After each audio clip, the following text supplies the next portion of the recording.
Welcome, listeners, to the Radically Student-Centered podcast series, where we dive into how the design of learning spaces directly shapes how students experience education.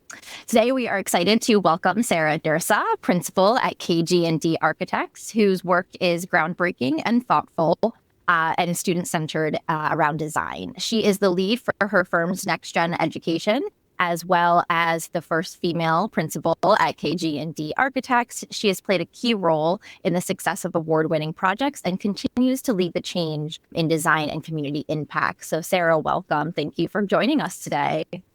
Thanks for having me.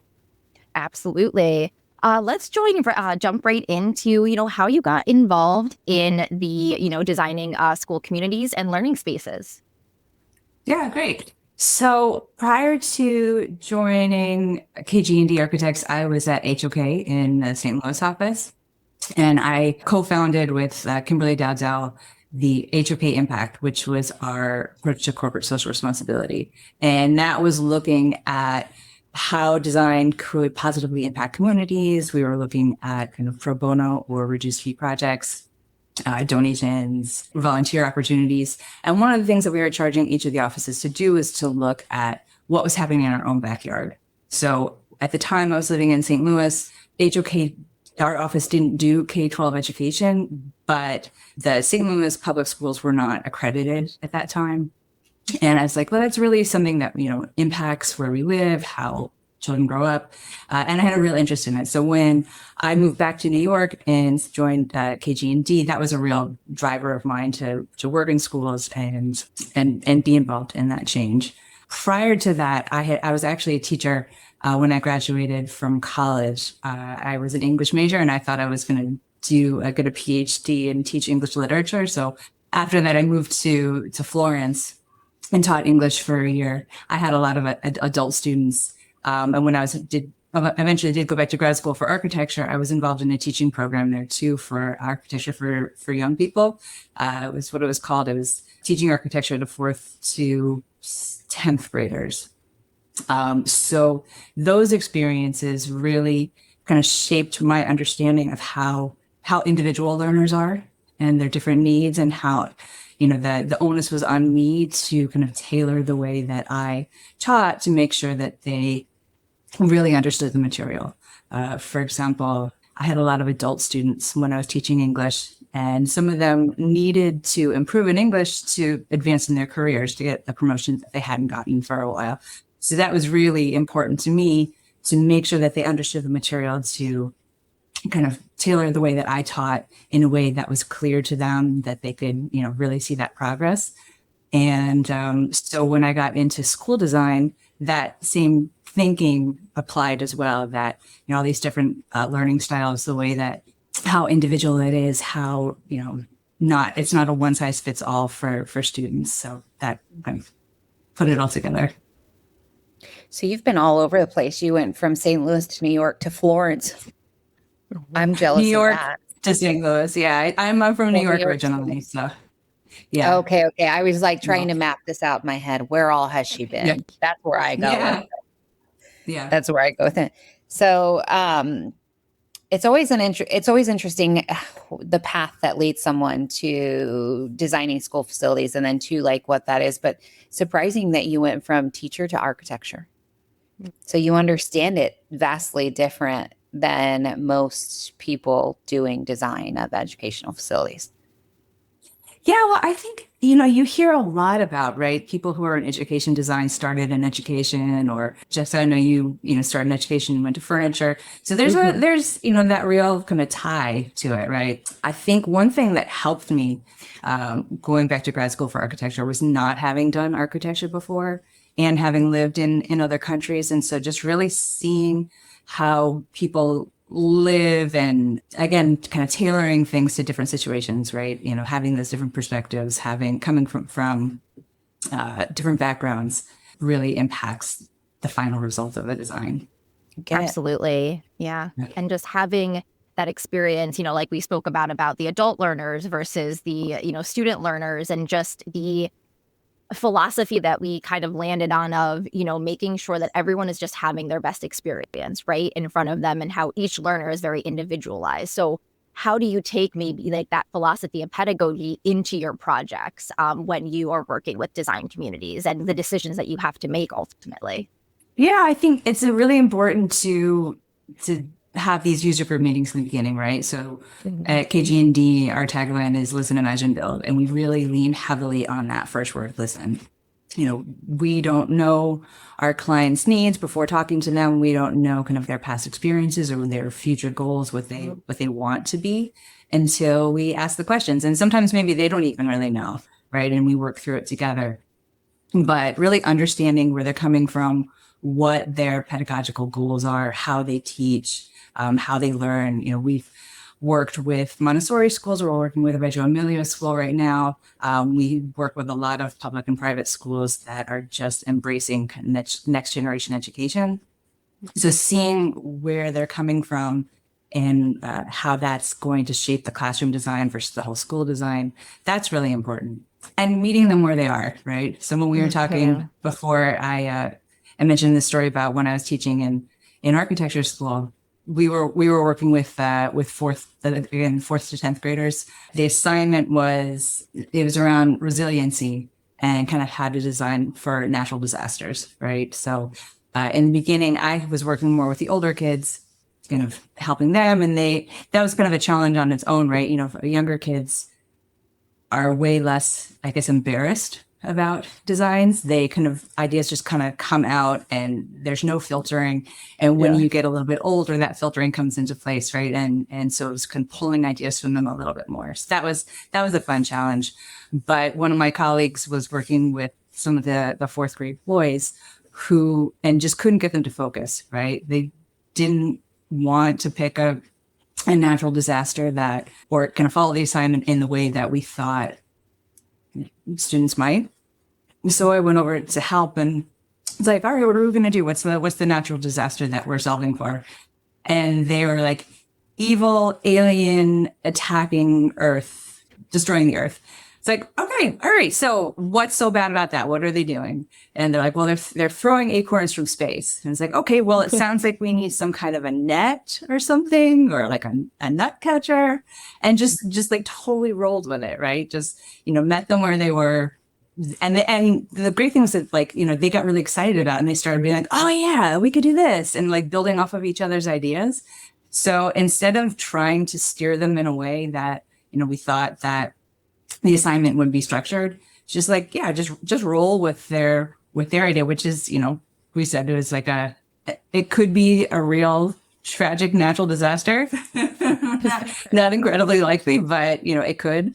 And they got excited and then they did the project and they had a really great time. So that idea of how do we get people excited about where they are? How do we get them invested?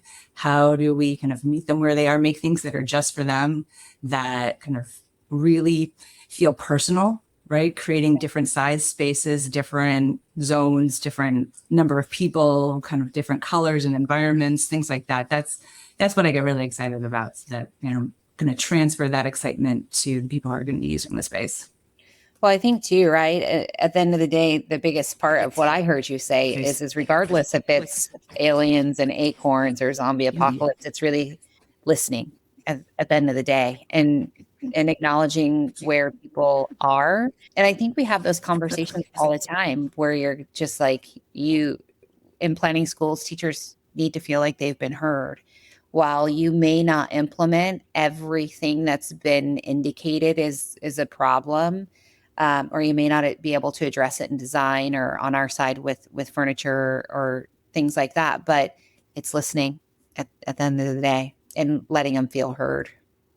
Exactly. And, we talk about how it's so much harder to tear down something that you've helped to build. Yep. Right. So getting stakeholders involved early. Like you said, even if you don't implement all of their ideas, just letting them put them out there is really important. But then also, it's a combination of listening to the teachers and listening to the administration and kind of where they're looking to go. Right. So some of the challenges, I guess, are advancing ideas and getting away from things that we at our age know as kind of classroom design or schools, and transforming that into a future looking thing. So it's going to really like impact our students and our children into the future, what their career goals are going to look like and kind of what technologies can be available when they're adults. So how do we get people on board with those ideas and kind of help them to use the spaces that are created and that are different from what they've traditionally used? For sure. And Yeah. then too, like, what's learning going to look like in 10 years, right? That's the biggest thing is like you're designing now, but what's it going to look like in 10 years? And what is the people going to be doing within that? Or what are the people going to be doing within that space? 10 years is a huge amount of time, but when it comes to it, but it's still, I look at the difference between a 27-year-old and a 15-year-old. There's huge differences in the way that my two kids learn and the way that they engage and they absorb what they're getting. So and technology is changing like at such a rapid pace, right? And how that gets integrated into the schools. So I'm on the working committee for this AIA New York State webinar on it's an education design summit. And we had a presentation this past Tuesday, and there's one quote that I just love from one of the panelists who was working with a school. They said, "Don't think of this as a school. Think of it as a conference center crossed with a summer camp," right? And like, how do you just like totally rethink your idea and perception of what a school is, right? Not classrooms and corridors, but like this way to kind of evolve and move through the spaces in a totally different way. And what you want that outcome to be too. And I keep coming back to this, the beautiful word that you mentioned, and we talked about it in that like fourth grade experience of imagine. And it's such a easy concept for young kids when you get into, stakeholders and adults and they want to go right to furniture, right to design. You're like, let's pause and imagine what these spaces should look like, feel like, sound like, smell like just really taking out the nitty gritty and just like being imaginative is where, we see that sometimes there's roadblocks and there's barriers or challenges that come up because they can't or they haven't been asked that before. And so I'm curious if you had a moment or if you have a project where you were really able to think outside the box and create something that is different, that felt different, that seemed different with the kids, and you had that full circle experience. Yeah, there's probably a couple that I'm thinking of. One is under construction right now, so I don't have kind of the student data, but I'm kind of excited about that, how it's thought through. But another one was we did a K-5 elementary school a few years ago. We wanted to create a bunch of really collaborative spaces. And so the classrooms themselves there's kind of the traditional classroom size. And then right next to that, separated with a sliding glass door or acoustic glass door was like a collab space, we called it. So it could either be connected to the classroom or closed off with visibility through, and it was for a smaller group of people to work and still have teacher oversight. And then outside the classroom, kind of directly attached to that, was an even smaller little nook with a built-in bench in the corridor to kind of give those groups of 1 to 4 so they could kind of really take advantage of those smaller group interactions, right, or individual interactions. All of the classrooms really surrounded this big atrium space that we made that was like daylit with skylights. It was like a communal space in between the learning commons, the makerspace, and the art room. And they're all connected with like glass doors. So it's really meant to be this kind of like overflow space and kind of give all these different opportunities and zones for maybe, I guess, choice, right? And where either the students could be or where the teachers assign them because it was still elementary school. So, there wasn't free wandering or anything like that, but just going to open up choice for how these teaching moments happen. So that one was really cool to kind of see how excited the kids got when they went in. And it's just like, that atrium space didn't really feel like a school so much, right? And give them something kind of more than they were expecting, right? Or what they thought of what a school could be. And then with the project that we're working on right now, I think it's pretty interesting because the school is at 100% utilization, which is pretty rare. There's no swing space. It's fully occupied all the time. So the rooms really need to do a lot. In the lower school, they have a lot of specialists come in. They have to kind of find little nooks or things where they can work with the kids and not disrupt other kids, and things have to happen a lot at the same time. So in that part of the school, there's a lot of kind of co-teaching that's happening that we have to find areas where that could happen. And then in the upper school, it's a really interesting model where the students stay put for the most part and the teachers move. So each classroom has to be able to support all these different subjects. It has to be able to have large group and small group things, and really do a lot to help support the teaching environment. So what we did was, it was really interesting in terms of kind of pushing and pulling the demising wall between the corridor and the classroom to create nooks, to create zones that where there could either be benching or nooks in the corridor that were connected to the classrooms to create kind of spaces there for more individual one-on-one teaching and learning. But they also, when they pushed into the classroom, in the lower school, they created kind of like gathering zones or spaces that wrapped around for individual learning or can push in resource things. So that was kind of interesting to how the architecture could help support how much these classrooms had to do. I know a lot of this is kind of based on furniture and furniture being flexible and moving around, but it was interesting to see how the classroom could do the same thing, how the classroom could help to morph and to create opportunities for kind of large group, small group, and individual learning at the same time. Yeah. Well, I always think of like the classroom, right, as the actual stage. You have the stage, and then the furniture is the props. So what makes the kids, the play of that day is that a lot of it is the walking into that threshold and in that classroom. Design is incredibly important. So it plays a pivotal role in even what happens within all of the different spaces of a school. So, and two, it gives them a feel like I think it creates culture, it creates excitement, and they walk in and they feel good about it. They're going to walk in and feel good about, learning that day. Yeah. The student agency, right? How they Yes. ownership of their space and they're proud of it. That's really important. Yeah, I'm struggling with words today, Sarah. I didn't have enough coffee. Yeah, I've got mine right here. Yeah, I told Jessica, I said, I was with another one of our team members in Mississippi this week, and I didn't get in until 1:30. So she was just like, lots of coffee. I'm like, words are hard today. When we work with schools at K-12, it's not just about furniture or design. It's about impact. Our radically student-centered approach puts students at the center of every decision.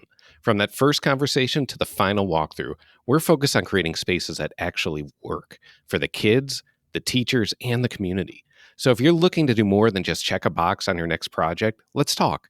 Visit K12.com. That's KAY-TWELVE.com and see how we're helping schools transform learning one student at a time.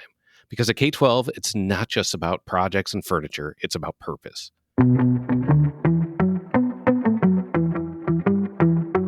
Well, I think one of the things, obviously, right, when Jessica introduced the podcast, we always talk about our focus, and the term that we started on the podcast started with Kevin Stoller, our founder, was radically student-centered. But I've heard you say student choice. I've heard you say things focused on individual student needs over and over again, even in just the short 20 minutes that we've been talking. So out of just curiosity, when we say radically student-centered, what does that mean to you? No, it's a great question. I think, when you think about it, for me, radically student-centered means putting the student first, right? And the student's environment. And working with educators, you hear a lot about kind of these individualized learning paths and kind of kids starting to pave their own way for education, kind of what resonates with them, how they're going to apply these to their actual life. So how do we create the spaces that allow that to happen? And to get them excited about the opportunity for that happening, right? So spaces that belong to them, spaces where they feel like they belong, spaces that kind of foster community and collaboration and kind of individual ownership over spaces. So I think that's what's really exciting about school design is, I guess it's how to get other people excited, right? Get excited about learning. Yeah, no, I was thinking because you were sharing your stories and sharing, radically student centered, and this idea of visioning, right? And this idea that in order to create these spaces, you need to guide sometimes, right, stakeholders through these decisions. And I love the examples that you said because, as an educator, when I walk through a school and I see, kids in different types of spaces and they're sitting by themselves or maybe individually, like I don't have to know the school to know the philosophy and the culture. And that's what we want to see. We want to see the culture come out kind of in those learning spaces. And so when you are in that visioning process and you're meeting with schools, how are there any specific ways that you translate their goals into the approach for your design, or, questions that you might ask or things that you really want to make sure that you hit on with these stakeholders so that their design, comes out to life while still obviously guiding them? We can't have foam furniture everywhere, even though everyone wants it. How does that, how do you do that process? Yeah, that's a great question. It's going to depend on like the direction that the school is taken, right? Or is the pedagogy that they're pushing forward. So we talked about this the other day, that when you work with like a Montessori school or a Reggio Emilia, right, their pedagogy is so well defined, right? And working with them to design the space, they know what they want to do, and they know that the educational material has to be showcased, and they have philosophies on material and wood and kind of a natural environments. And so it's about decluttering the spaces and creating these opportunities for learning environments. So it's almost it's kind of easy working with that because they know what they want. There's a model that's shown it, and it's just how do we kind of really enhance that and make it really special for that particular place and in a way that works for them.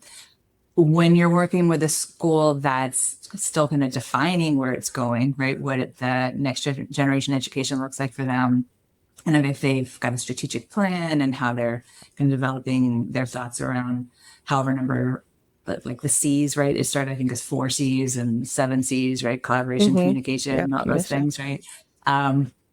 That's kind of a real opportunity to partner with them on kind of how their vision for education is really shaped, how they are using technology in spaces to enhance their curriculum, how they're rethinking their thoughts about kind of classroom and community spaces and communal areas. So that's kind of a fun part of the design of working with them, is kind of figuring out what that looks like going forward.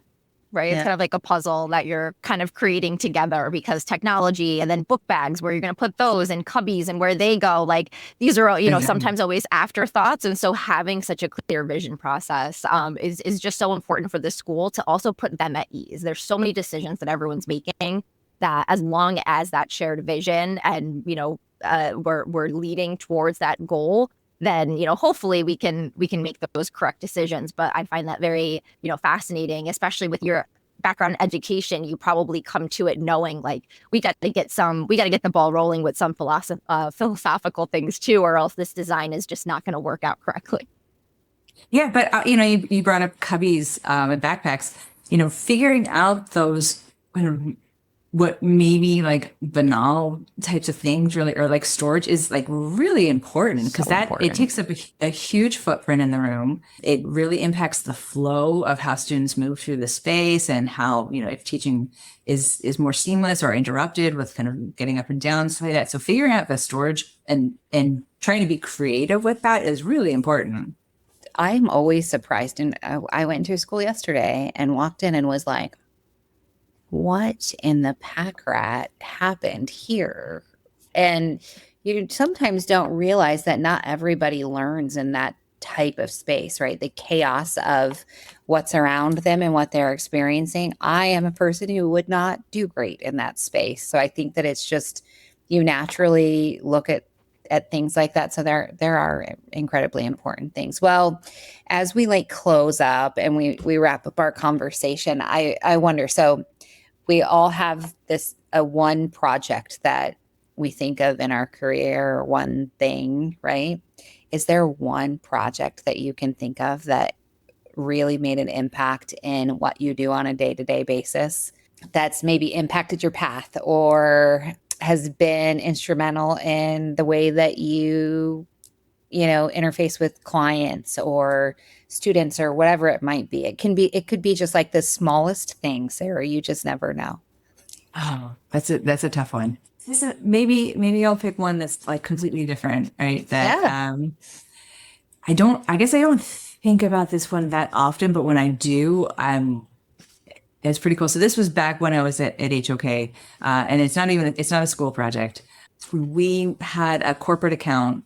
It was for Humana. They were a corporate interiors client of ours, and I was brought onto the Humana team to do some ground up buildings for them, and then kind of stayed to do a whole bunch of other kind of random interior projects and things. But it was in the Humana Tower in Louisville, and it was a Michael Graves designed building.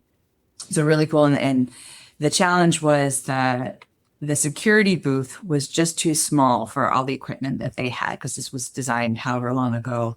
Everything was kind of encased in marble in the lobby, and there just wasn't the footprint to make it bigger. It's a tiny project. And I think when they were thinking about redoing it, they were like, you know, all of the screens would have to be up at the ceiling, and it was tough. And they didn't really, I guess there were some preconceived ideas about how it might work going forward, and none of them were great.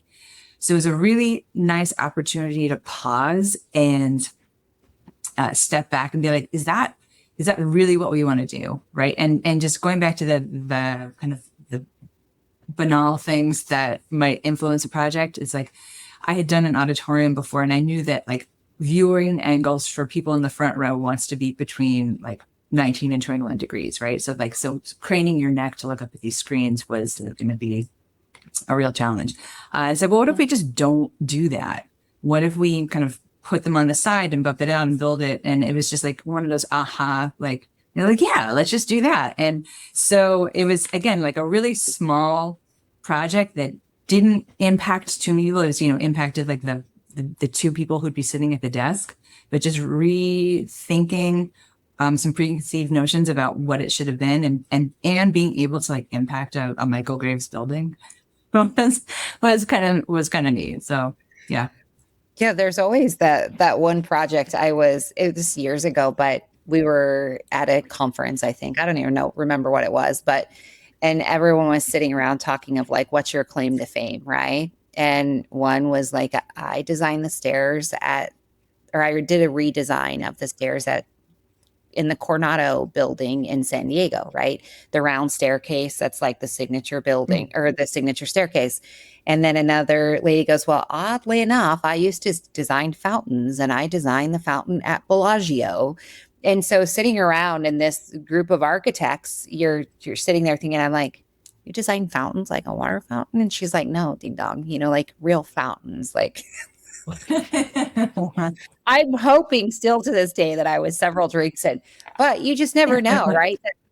That there was this one project that you're just like, it made a significant impact on the way that I think about things, or the way that I process things. And, you know, in each of those, it was, we had to think about the history of the building and how it would ultimately impact, you know, the integrity of the preservation of this historic building. And then obviously the fountain at Bellagio is what you walk into, and it's that centerpiece, and it's beautiful. So anyway, I'm always curious about those types of things. So Jessica. Well, I mean, I also have different designs too that I've definitely gone through, but I do take with me. I had one moment, I was a teacher, that's where I come from. So, you know, my role is really to be a learning space integrator and to be integrated into the project as that educator and help guide them through that. And as an assistant principal, I had a group during testing time. The assistant principal's admin always gets like the behavior kids in a group in a small room. And I was in a public school, didn't have a lot of money. And so the room that I was in had no chairs. I had to run through the building, and I grabbed what I could. I grabbed a cushion, I grabbed like a stool. It was a practice test. And when they came in, you know, I had them pick their chair, and it was just like this small moment of just having kids being able to have, again, that little bit of choice that Sarah talked about, completely changed. Now, I don't have their data. I don't think it changed their data, but it changed the way they came into a room knowing that they were going to take a test for 2 hours with a pen and paper. And, and it was a moment of panic for me. But at the end of the day, I had to take it for what it was. And it was a win in my book. But thinking about student-centered, right? Radically student-centered. What is one takeaway that you want the listeners to really remember just about being radically student-centered in their projects? I think a big takeaway should be that just because we learned in a certain way or schools looked a certain way when we were growing up doesn't mean that that's how it has to continue, right? And this process of evolving and listening to the direction that teachers or administration has about where they want to go and how students want to learn, I think that's really important. And I'm really excited about what schools are going to look like, probably like you're saying in 10 years, right? That it could change a lot. And I think the more that people talk about this, the more excited that people get about these opportunities for change and how, seeing examples of it, the faster it'll go, the easier it'll be for people to buy into, and the better the outcome it'll be for people involved. Yeah, absolutely. Well, as we close, Jessica, do you want to tell our listeners where to find us and all that good stuff? Absolutely. Thank you so much for your time. Thank you for expertise and insights today, Sarah. And it was a pleasure learning from you. If listeners would like to hear more or share their own radically student-centered moments, we invite you to like, comment, and share at betterlearningpodcast.com. Take care. The Better Learning Podcast is produced by Matt Rogers and edited by Callie Jones. The views and opinions shared on this podcast are those of the individual speaking and do not necessarily represent the perspectives of their affiliated companies, organizations, or associations.